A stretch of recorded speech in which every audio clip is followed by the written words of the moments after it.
بسم الله الرحمن الرحيم.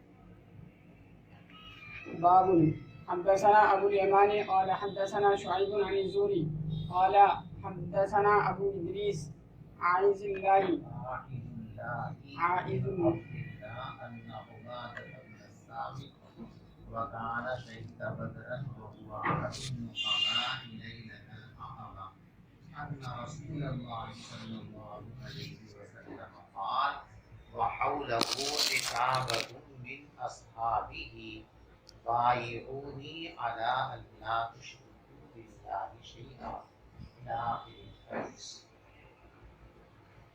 دیکھو پہلے آپ کو یہ بات بتا دی گئی تھی کہ یہ باب بلا عنوان اور حضرت امام بخاری رحمۃ اللہ علیہ کی اس کتاب میں کئی جگہ ایسا ہوگا کہ باب ہوگا لیکن اس کا عنوان نہیں۔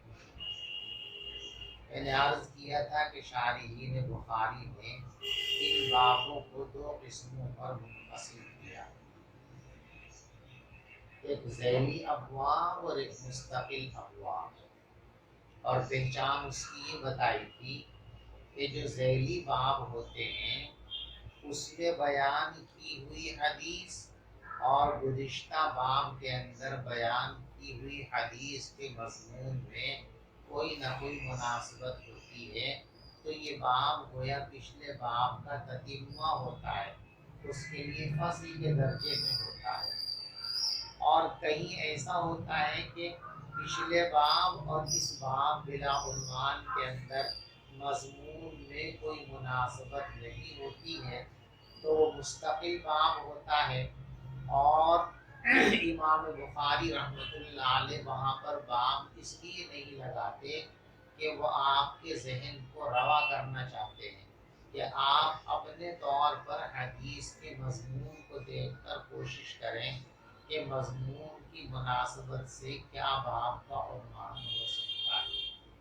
یہاں جو یہ باب ہے بلا عنوان، یہ پہلی قسم کا باب، یہ ذیلی باب ہے، یہ مستقل باب نہیں ہے بلکہ پہلے باب کا تتمہ ہے، اس لیے کہ پہلے باب کے اندر بھی اسلامی احکام اور ایمانی اعمال کو بیان کیا گیا ہے، اور اس باب کے اندر بھی یہی مضمون حدیث کے اندر بیان کیا گیا ہے، اس لیے ذیلی باب ہے، پہلے باب کا تتمہ ہے۔ اس باب کے اندر جو روایت لائے ہیں وہ حضرت عبادہ ابن صامت رضی اللہ تعالیٰ عنہ کی روایت ہے۔ ابو ادریس عائذ باللہ جو اس روایت کو نقل کرتے ہیں، وہ روایت سے پہلے یہاں حضرت عبادہ ابن صامت رضی اللہ تعالیٰ عنہ کی دو خصوصیت بیان فرما رہے ہیں کہ پہلی خصوصیت تو ان کی یہ ہے کہ وہ شہدائے بدر میں سے ہیں، اور شہدائے بدر کا اسلام میں بڑا مقام ہے، اللہ کے یہاں ان کی بڑی عظمت ہے، اسی لیے پیغمبر علیہ السلام کی زبان سے اللہ نے یہ اعلان کرایا اعملوا ما شئتم فقد غفرت لكم۔ حضور فرماتے ہیں کہ اللہ تبارک و تعالیٰ ارشاد فرماتے ہیں کہ اے بدر والو، تم جو چاہے کر لو، میں نے تم کو معاف کر دیا۔ یعنی اگر تم سے کوئی گناہ بھی سرزد ہو جائے گا تو میں پیشگی اعلان کرتا ہوں کہ تمہارا وہ گناہ معاف ہے، تم سے قیامت کے دن اس گناہ میں کوئی مواخذہ نہیں کیا جائے گا۔ تو ایک تو یہ شہدائے بدر میں سے ہے، یہ ان کی خصوصیت ہے، اور دوسری خصوصیت یہ بیان کی گئی ہے کہ عقبہ بیعت عقبہ کے موقع پر جن 12 لوگوں کو قوم کا نقیب اور سردار بنایا گیا تھا، حضرت عبادہ ابن صامت رضی اللہ تعالیٰ عنہ بھی ان میں سے ایک ہیں۔ حضور پاک صلی اللہ علیہ وسلم مکے میں ایک زمانے تک محنت فرماتے رہے، لیکن معدود چند افراد کے علاوہ کسی نے آپ کی بات کو قبول نہیں کیا۔ حج کے موسم میں چونکہ مختلف علاقوں سے لوگ تشریف لاتے تھے، حج کرنے کے لیے آتے تھے، تو حضور پاک صلی اللہ علیہ وسلم وہاں چلے جاتے تھے کہ وہاں لوگوں کو اسلام کی بات پہنچا سکیں۔ ایک مرتبہ حضور پاک صلی اللہ علیہ وسلم ایسے ہی نکلے ہوئے تھے مینا کی طرف، تو مینا کے قریب آپ کو 6 افراد مدینہ منورہ کے ملے اتفاق ہو، پہلے سے ملاقات طے نہیں تھی، اتفاقاً ملے۔ ان کو پیغمبر علیہ السلام نے دین کی دعوت پیش کی اور انہوں نے دین کی دعوت کو قبول کر لیا اور وہ واپس مدینہ منورہ چلے گئے۔ واپس مدینہ منورہ یہ 6 افراد دین قبول کر کے چلے گئے ہیں، ان میں عبادہ ابن صامت رضی اللہ تعالیٰ شامل نہیں تھے، اور اس موقع پر حضور پاک صلی اللہ علیہ وسلم نے ان 6 لوگوں سے بیعت بھی نہیں لی تھی۔ اس کے بعد اگلے سال پھر وہاں سے 12 افراد حج کرنے کے لیے تشریف لائے اور ایک گھاٹی میں مینا کے نزدیک پیغمبر علیہ السلام سے ملاقات کی۔ ان 12 افراد کے اندر حضرت عبادہ ابن صامت رضی اللہ تعالیٰ عنہ بھی شامل ہیں۔ یہاں پیغمبر علیہ السلام نے ان کو دین کی دعوت پیش کی ہے اور یہاں ان سے حضور پاک صلی اللہ علیہ وسلم نے بیعت بھی لی تھی، لیکن اس موقع پر نقیب نہیں بنائے گئے۔ یہ 12 لوگ جب واپس ہوئے مدینہ منورہ کی طرف تو حضور پاک صلی اللہ علیہ وسلم نے 2 صحابہ کو ان کے ساتھ بھیجا تاکہ وہ مدینہ جا کر ان کو قرآن سکھا سکیں، دین سکھا سکیں۔ یہ 2 حضرات مدینہ منورہ پہنچے اور وہاں انہوں نے لوگوں کو قرآن بھی سکھایا اور دین کی بہت جم کر محنت کی اور لوگوں کو دعوت دی۔ بہت سے لوگوں نے اسلام قبول کر لیا۔ تو پھر تیسرے سال تقریباً 75 لوگ مدینہ منورہ سے آئے ہیں۔ اس مرتبہ بھی حضرت عبادہ ابن صامت ان میں شامل ہیں۔ تو یہ 75 لوگ آئے ہیں اور انہوں نے اسی گھاٹی میں آ کر ملاقات کی ہے۔ یہاں بھی آپ نے پھر ان سے وہی بیعت لی ہے جو سال گزشتہ لی تھی، اور اس موقع پر حضور پاک صلی اللہ علیہ وسلم نے ان سے فرمایا کہ دیکھو حضرت موسیٰ علیہ السلام نے اپنی قوم میں 12 نقیب متعین کیے تھے، میں بھی جبریل امین کے مشورے سے 12 نقیب متعین کر رہا ہوں، اور یہ 12 نقیب اپنے اپنے خاندانوں کے ذمہ دار ہوں گے، یہ ان کی دینی تربیت اور دینی تبلیغ اور تعلیم کا انتظام کریں گے۔ تو جن 12 افراد کو نامزد فرمایا گیا تھا نقیب کی حیثیت سے، تو ان میں حضرت عبادہ ابن صامت رضی اللہ تعالیٰ بھی شامل ہیں، ان کو بھی نقیب اور سردار بنایا گیا تھا۔ ایک خصوصیت ان کی یہ بیان کی ہے، اس لیے فرمایا وَهُوَ أَحَدُ النُّقَبَاءِ لَيْلَةَ الْعَقَبَةِ، اور یہ ان نقیبوں میں سے ایک ہیں جن کو عقبہ ثانیہ کے موقع پر نقیب بنایا گیا تھا۔ یہ تو عبادہ ابن صامت کا تعارف ہو گیا کہ ان کی یہ 2 خصوصیات ہیں۔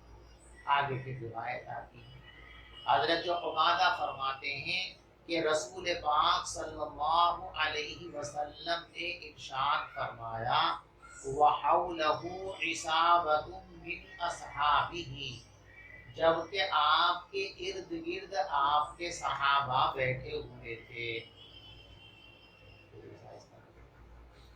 آپ کے ارد گرد آپ کے صحابہ بیٹھے ہوئے تھے۔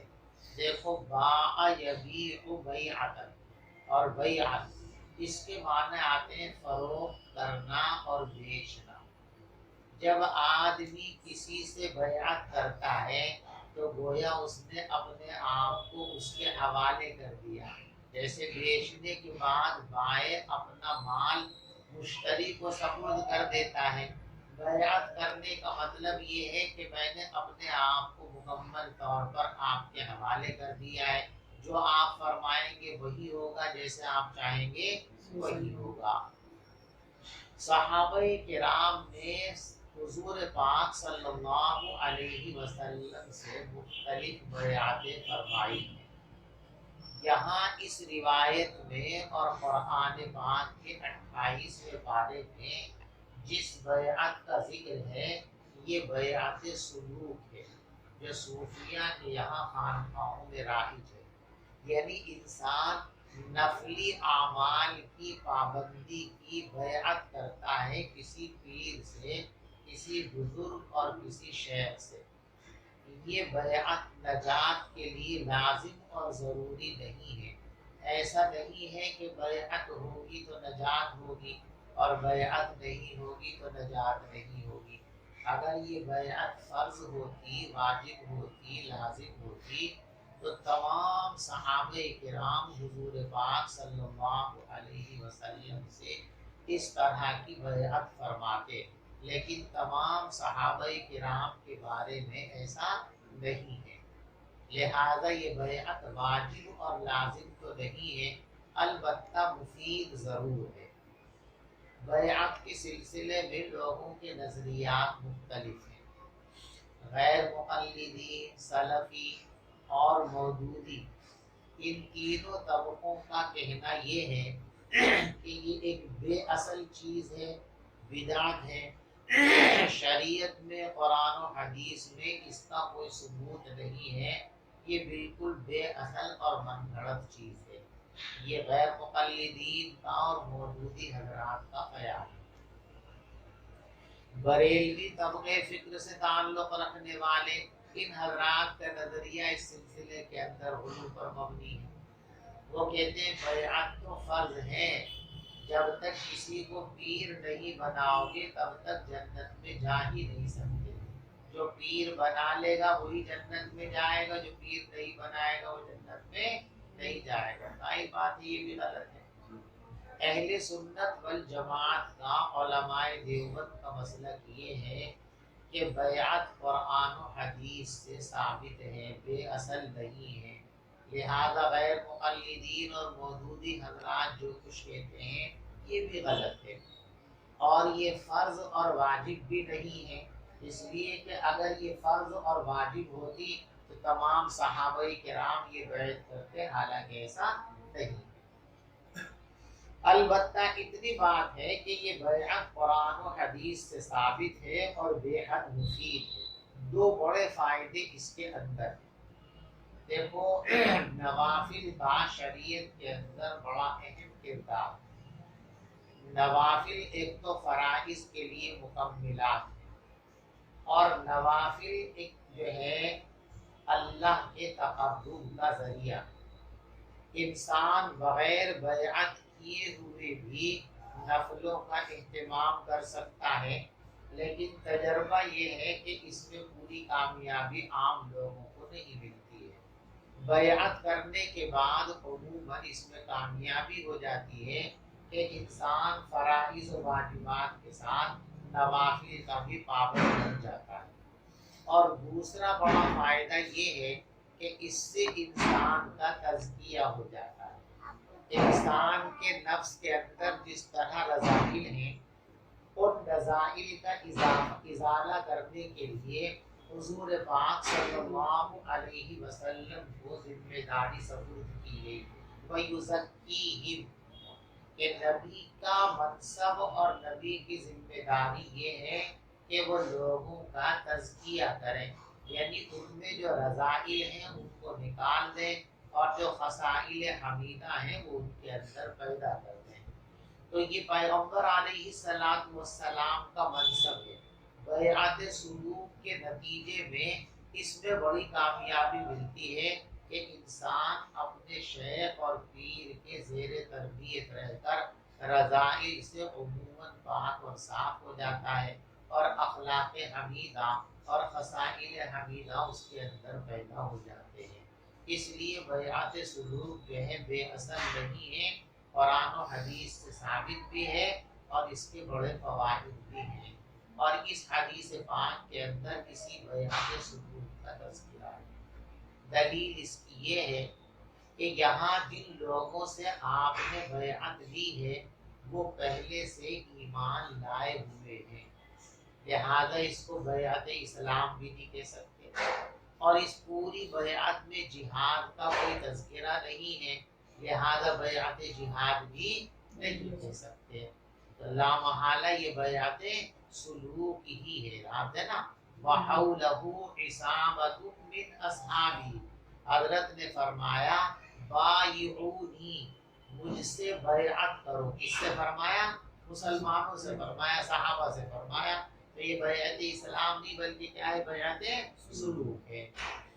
عبادہ ابن صامت رضی اللہ تعالیٰ عنہ سے مروی ہے، وہ فرماتے ہیں کہ رسول پاک صلی اللہ علیہ وسلم نے فرمایا، جبکہ آپ کے پاس صحابہ کی ایک جماعت بیٹھی ہوئی تھی، بایعونی علی اللہ تشرکوا باللہ شیئا، تم مجھ سے بیعت کرو اس بات پر کہ اللہ کے ساتھ کسی کو شریک نہیں بناؤ گے۔ دیکھو شرک، ایک تو شرک جلی اور شرک اکبر ہے کہ اللہ کے ساتھ کسی کو شریک ماننا، اللہ کے علاوہ کسی اور کو بھی معبود بنانا، یہ شرک جلی اور شرک اکبر ہے جو کسی صورت میں بھی قابل معافی نہیں ہے۔ ان اللہ لا یغفر ان یشرک بہ ویغفر ما دون ذلک لمن یشاء۔ تو یہاں اللہ تشرکو کے اندر شرک جلی مراد نہیں ہے، اس لیے کہ شرک جلی اور شرک اکبر سے تو یہ لوگ طائب ہو چکے ہیں، اسلام قبول کر چکے ہیں۔ تو کون سا شرک ہے؟ شرک کے اور بھی درجات ہیں، مثلا پیروں سے منتیں مانگنے لگے، مزاروں کا طواف کرنے لگے، یہ چھوٹے درجے کے شرک ہیں۔ اور ریا، یہ بھی چھوٹے درجے کا ایک شرک ہے، حدیث میں ہے کہ شرک خفی ہے۔ تو شرک خفی یہاں پر مراد ہے کہ جس طریقے سے تم نے شرک جلی سے توبہ کر لی ہے، اس سے خود کو بچا لیا ہے، مجھ سے یہ عہد و پیمان کرو اور وعدہ کرو کہ شرک کے جو چھوٹے درجات ہیں شرک خفی ہیں، شرک جلی کی طرح شرک خفی سے بھی ہمیشہ بچتے رہو گے، اجتناب کرتے رہو گے۔ الا اللہ تشرکوا باللہ شیئا، اللہ کے ساتھ کسی کو شریک نہیں بناؤ گے۔ ولا تسرقوا، دیکھو یہاں خاص خاص اعمال کا ذکر کیا گیا ہے، اور یہ وہ اعمال ہیں جو عربوں کے اندر کثرت سے پائے جاتے تھے، اسی کی رعایت کرتے ہوئے بیعت کے اندر ان چیزوں کا عہد و پیمان لیا گیا۔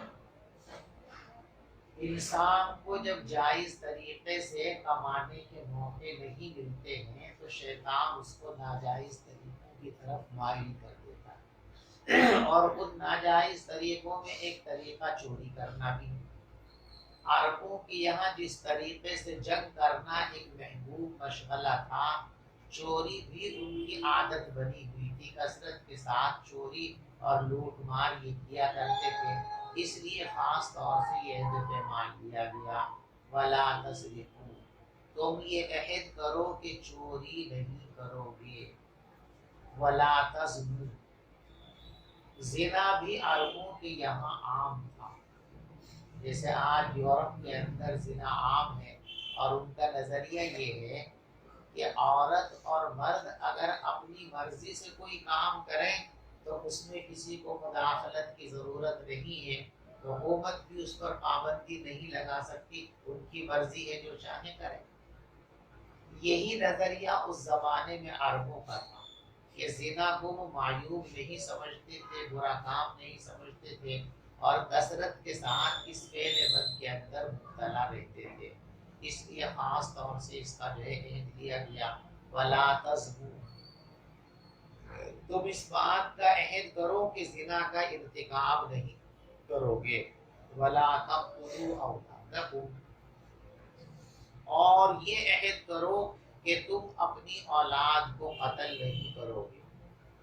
قرآن پاک میں ذکر کیا گیا کہ اپنی اولاد کو قتل مت کرو، ایک جگہ خشیت املاق اور ایک جگہ ہے من املاق، یعنی کبھی کبھی تو انسان اس حالت میں ہوتا ہے کہ اس کی گزر بسر ٹھیک ہو رہی ہے، لیکن وہ یہ سمجھتا ہے کہ جتنی آمدنی اس وقت میری ہے یہ آمدنی میری ضرورتوں کے لیے کافی ہے. اگر فیملی اور بڑھ گئی تو آئندہ آمدنی کم پڑ جائے گی، خرچے زیادہ ہو جائیں گے، جو دقتوں میں آ جاؤں گا. اس لیے چاہتا ہے کہ اولاد نہ ہو.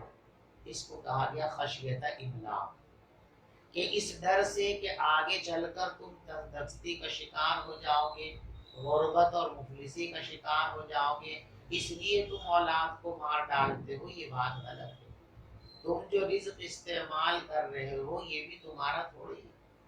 جس طرح اللہ نے تم کو رزق دیا ہے، جو اولاد تمہارے یہاں پیدا ہوگی ان کے ساتھ اللہ تبارک و تعالیٰ ان کا رزق بھی بھیجیں گے. تو غربت، ناداری اور تندرستی کے خوف سے اولاد کو قتل مت کیا کرو. اور دوسری صورت یہ ہوتی کہ آدمی فی الحال بھی مفلسی کا شکار ہے، تنگی اور جو ہے ناداری کا شکار ہے، اب بھی اس کے پاس جتنی آمد ہے وہ اس کے اخراجات کے لیے ناکافی ہو جاتی ہے. تو آدمی سوچتا ہے کہ میرا ہی بھلا نہیں ہو رہا، ایک لالا اور لالی، منا اور منی اگر آ گئے تو ان کا کہاں سے آئے گا. اس لیے وہ اولاد پیدا نہ ہو اس کا اہتمام کرتا ہے، یہ اولاد کو مار دیتا ہے. تو دونوں کے لیے قرآن میں منع فرمایا گیا. خشیت املاق کا مطلب آئندہ تندرستی کا خطرہ ہے اس لیے اولاد کو مار رہے ہو، یہ بھی غلط ہے. اور بن املاق کا مطلب یہ ہے کہ فی الحال تم نادار ہو تو یہ مت سمجھو کہ جو آئے گا وہ تمہاری ناداری کے اندر اضافہ کرے گا، نہیں، وہ اپنے مقدر کا اپنے ساتھ لے کر کے آئے گا. اولاد کو قتل کرنے کے مختلف طریقے. ایک طریقہ تو یہ ہے کہ پیدا ہونے کے بعد ان کو مار ڈالا جائے. ایک طریقہ یہ بھی ہے کہ پیدا ہونے سے پہلے ہی اسقاط حمل کرا دیے جائے، حمل ضائع کرا دیے جائے. اور ادنیٰ درجہ اس کا عزل ہے، جس کے بارے میں آپ نے مشکات میں روایت پڑھ لی کہ صحابہ کرام نے عزل کے بارے میں پوچھا تو پیغمبر علیہ السلام نے فرمایا ذالک الوعد الخفی، یہ بھی پوشیدہ طریقے سے زندہ درگور کر دینے کے مترادف ہے. یعنی یہ بھی قتل اولاد کی ایک شکل ہے کہ ان کے وجود ہی کو روک دیے جائے، ان کا وجود ہی نہ ہونے دیے جائے. بہرحال قتل اولاد کے سلسلے میں بھی یہ حضرات ملوث تھے، اس لیے یہ جو پیمان لیا گیا ولا تقتلوا اولادکم، کہ تم اپنی اولادوں کو قتل نہیں کرو گے. دیکھو جو جو عیوب ان کے اندر پائے جاتے تھے عمومیت کے ساتھ ان سے عہد و پیمان لیا جا رہا ان کے طرف کا. اس سے یہ بات معلوم ہوئی کہ جب بیعت سلوک کوئی پیر اپنے مرید سے لے تو یہ ضروری نہیں ہے کہ صرف انہی باتوں کا عہد و پیمان کرے. جو باتیں یہاں موجود ہیں ان کا تو عہد و پیمان کرے گا ہی. جو بیعت ہونے کے لیے آدمی آیا ہے اس کے حالات کے پیش نظر اس میں قید بڑھا سکتے ہیں. مثلا کوئی آدمی ایسا ہے کہ اس کو جھوٹ بولنے کا بہت زیادہ شوق ہے تو آپ اس کو بیعت کرتے ہوئے یہ قید لگا سکتے ہیں کہ یوں کہو میں عہد کرتا ہوں کہ کبھی جھوٹ نہیں بولوں گا. آپ کو معلوم ہوا کہ یہ آدمی غیبت کی بیماری میں مبتلا ہے تو آپ اس کو کہہ سکتے ہیں کہ یوں کہو کہ میں عہد کرتا ہوں کہ آئندہ غیبت نہیں کروں گا. آدمی نظر بد کا شکار ہے، غلط نگاہیں ڈالتا ہے. یعنی جو عیوب ان لوگوں کے اندر پائے جاتے ہوں جو آپ سے بیعت ہونے کے لیے آئے ہیں ان تمام عیوب سے بچنے کا عہد و پیمان اس میں آپ شامل کر سکتے ہیں. بیعت سلوک کے اندر صرف انہی 6 وعدوں کی ضرورت نہیں ہے، ان 6 وعدوں کے ساتھ ساتھ بھی حسب ضرورت جن چیزوں کو ضروری سمجھا جائے ان کا اضافہ اس کے اندر کیا جا سکتا ہے. وَلَا تَأْتُوا بِبُهْتَانٍ تَفْتَرُونَهُ بَيْنَ أَيْدِيكُمْ وَأَرْجُلِكُمْ، اور تم بہتان نہیں لاؤ گے ایسا جس کو تم گھڑتے ہو اپنے ہاتھ اور پاؤں کے درمیان.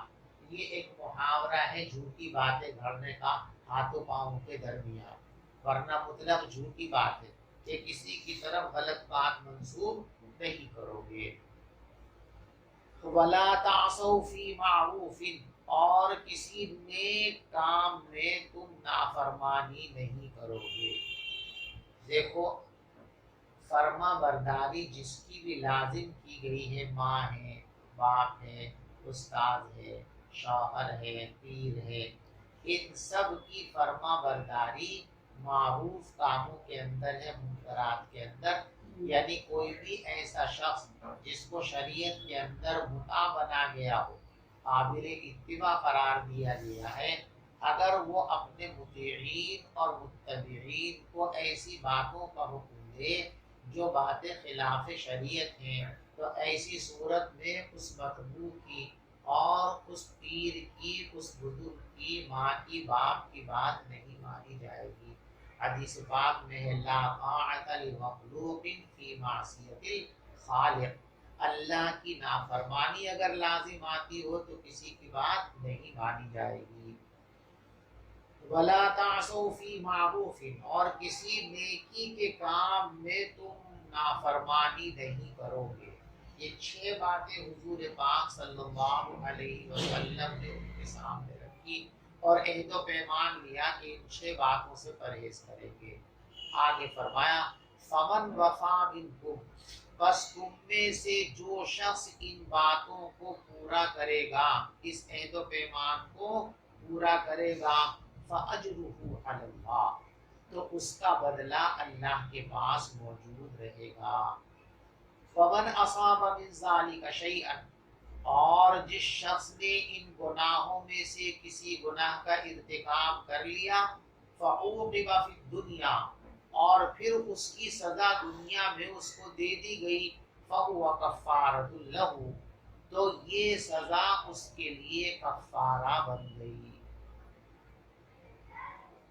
شریعت نے کچھ گناہوں کو قابل حد قرار دیا ہے، اور وہ 4 گناہ ہیں: زنا، تہمت زنا، اور اسی طریقے سے چوری، اور جو ہے شراب خوری۔ یہ 4 چیزیں جو ہیں حد ہیں۔ چوری کی حد ہاتھ کاٹ دینا، شراب خوری کی حد 80 کوڑے مار دینا، جھوٹا الزام زنا کا لگا دیا اس کی سزا 80 کوڑے مار دینا، زنا کا ارتکاب کر لیا اگر کمارا ہے غیر محسن ہے تو 100 کوڑے مارے جائیں گے، شادی شدہ اور محسن ہے تو اس کو سنسار کیا جائے گا، پتھر مار مار کے اس کی زندگی کو ختم کر دیا جائے گا۔ یہ حدود ہیں۔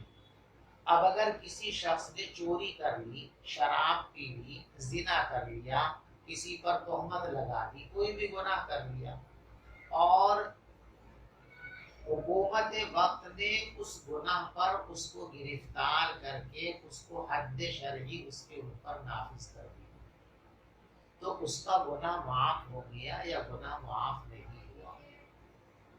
بات آ رہی؟ ائمہ ثلاثہ رحمہم اللہ یہ فرماتے ہیں کہ حدود کفارہ ہیں۔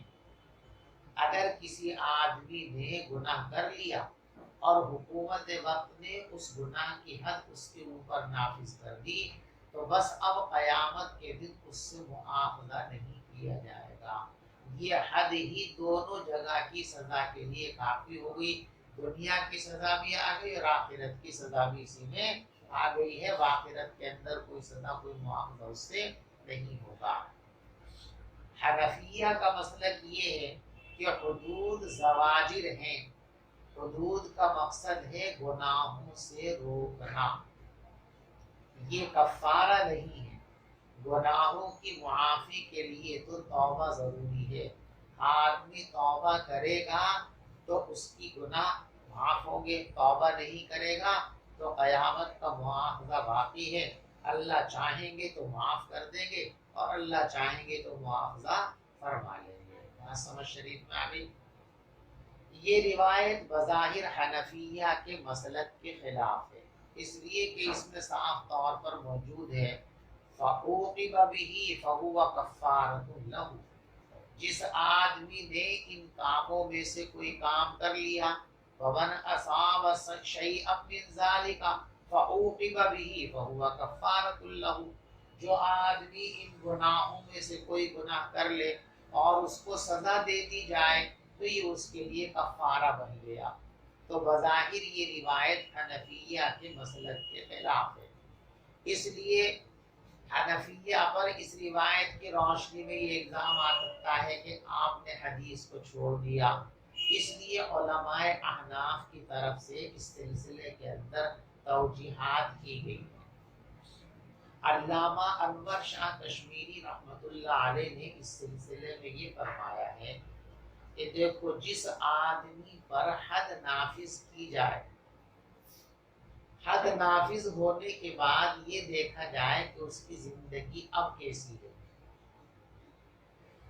اگر اس شخص نے حد جاری ہونے کے بعد بھی اپنی زندگی میں کوئی تبدیلی نہیں کی ہے، جیسے پہلے گناہوں کے اندر مبتلا تھا ویسے ہی اب بھی گناہوں کے اندر مبتلا ہے، تو ایسے شخص کے لیے یہ حد کفارہ نہیں بنے گی۔ اور دوسرا آدمی وہ ہے کہ حد جاری ہونے کے بعد اس نے صاف طور پر توبہ کر لی، اس کے لیے کفارہ بن جائے گی۔ ایک آدمی وہ ہے کہ اس نے ظاہری طور پر توبہ تو نہیں کی ہے، البتہ وہ اس گناہ سے بچنے لگا ہے، تو اس کے لیے بھی یہ سزا کفارہ بن جائے گی۔ یعنی تین طرح کے لوگ ہیں، ایک کے لیے کفارہ نہیں ہے اور دو کے لیے کفارہ ہے۔ حضرت علامہ انور شاہ کشمیری رحمۃ اللہ علیہ نے جو یہ تفصیل بیان کی ہے، اسی تفصیل کو ہمارے استاد محترم حضرت مولانا مفتی سعید احمد صاحب پالنپوری رحمۃ اللہ علیہ نے اپنی کتاب تحفۃ القاری جو بخاری کی ان کی شرح ہے اردو زبان کے اندر، اس میں انہوں نے اس طرح اس کو تعبیر فرمایا کہ اگر حد کے ساتھ توبہ مل گئی تو یہ حد کفارہ ہے، اور حد کے ساتھ توبہ نہیں ملی تو یہ حد کفارہ نہیں ہے۔ اور فرمایا کہ توبہ دو طرح کی ہوتی ہے، ایک قولی توبہ، ایک فعلی توبہ۔ تو قولی توبہ ہو جائے تب بھی یہ کفارہ ہے، اور فعلی توبہ ہو جائے، یعنی وہ جو شاہ صاحب نے دو باتیں فرمائی تھی کہ صراحتاً توبہ کر لے، یہ تو توبہ قولی، اور توبہ کے الفاظ تو اس نے نہیں بولے لیکن ہمیشہ کے لیے اس گناہ سے باز آ گیا، تو یہ توبہ فعلی ہے۔ تو توبہ قولی یا توبہ فعلی، یعنی اس حدیث کے اندر کفارے کی جو بات کی گئی ہے وہ علی الاطلاق نہیں ہے بلکہ مقید بالتوبہ ہے، توبۃ قولیت اور توبۃ فعلیہ۔ توبہ قولی ہو یا توبہ فعلی ہو، اگر توبہ کا تحقق حد کے ساتھ ہو گیا تو حد کفارہ ہے، اور اگر توبہ کے ساتھ جو ہے حد کے ساتھ توبہ کا تحقق نہیں ہوا، توبہ کا وجود نہیں ہوا، چاہے توبہ قولی ہو چاہے توبہ فعلی ہو، تو ایسی صورت کے اندر یہ حدود کفارہ نہیں بنے گی۔ بات سمجھ گئے بھائی؟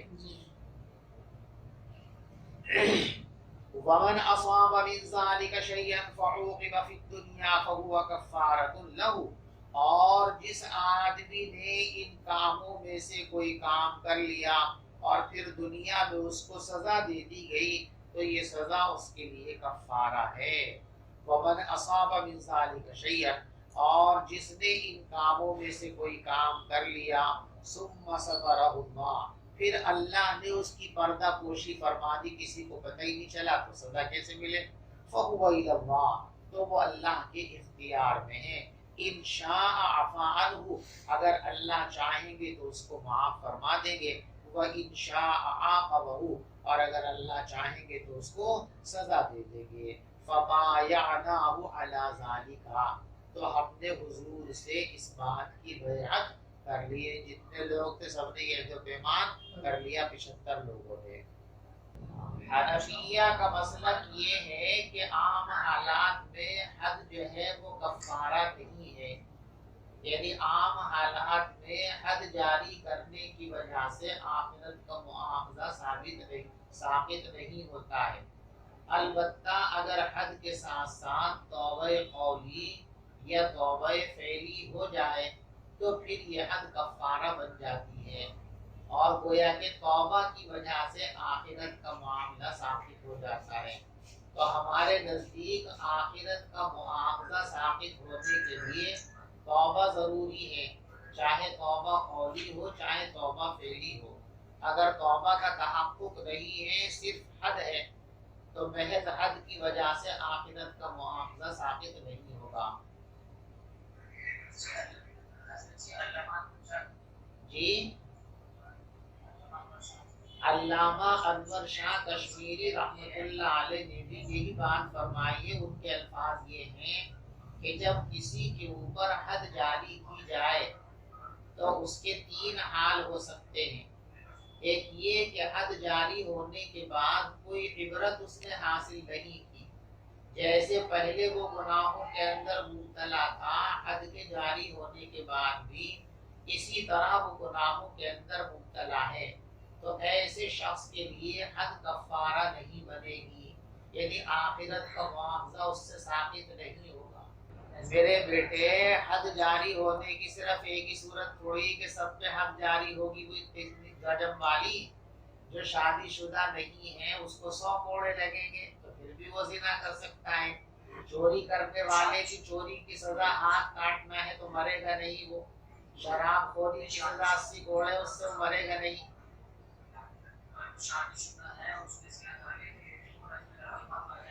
ہاں، وہ تو مر گیا، ختم ہو گیا اس کا قصہ۔ جی ہلو، جی ہاں ہاں، رجم کیے جائیں گے اس کو۔ ہاں دیکھیے، اس نے توبہ کی یا نہیں کی اس کا ہمیں تو پتہ نہیں چلے گا، لیکن اللہ تبارک و تعالیٰ کو اس کا پتہ چل جائے گا کہ اس نے توبہ کی یا نہیں کی۔ اگر اس نے توبہ کی، رجم ہوتے ہوتے وہ توبہ بھی کر رہا ہے تو اللہ تبارک و تعالیٰ اس کو معاف فرما دیں گے، اور اس نے اگر توبہ نہیں کی ہے، کیونکہ آخرت کا مواخذہ ثابت ہوا یا نہیں ہوا اس کا فیصلہ ہمیں نہیں کرنا، اس کا فیصلہ قیامت کے دن اللہ کو کرنا ہے، اور اللہ علیم بذات الصدور ہیں، ان کو پتا ہے کہ توبہ اس کے دل میں تھی یا توبہ اس کے دل میں نہیں